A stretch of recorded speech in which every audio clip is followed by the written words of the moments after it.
പരമകാരുണികനും കരുണാമയനുമായ ദൈവത്തിൻ്റെ നാമത്തിൽ.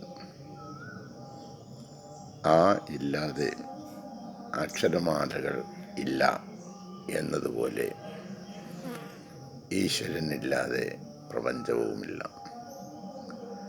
അകാരം മൂലസ്വരമാണ്.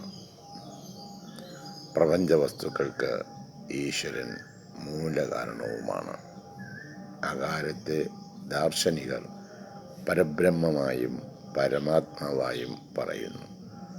ആ അകാരത്തിനോടാണ് ഈശ്വരനെ ഉപമിച്ചിരിക്കുന്നത്. അക്ഷരം എന്നാൽ നശിക്കാത്തത് എന്നാണ് അർത്ഥം.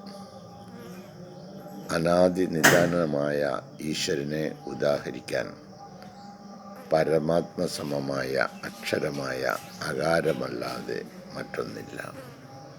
അകാരം ആദിയും മറ്റക്ഷരങ്ങൾക്ക് തുടക്കവും നശിക്കാത്തതുമാണ് എന്നതുപോലെ ഈശ്വരൻ ആദിയും പ്രപഞ്ച സൃഷ്ടിക്ക് ഹേതുവും അനശ്വരവുമാണ്.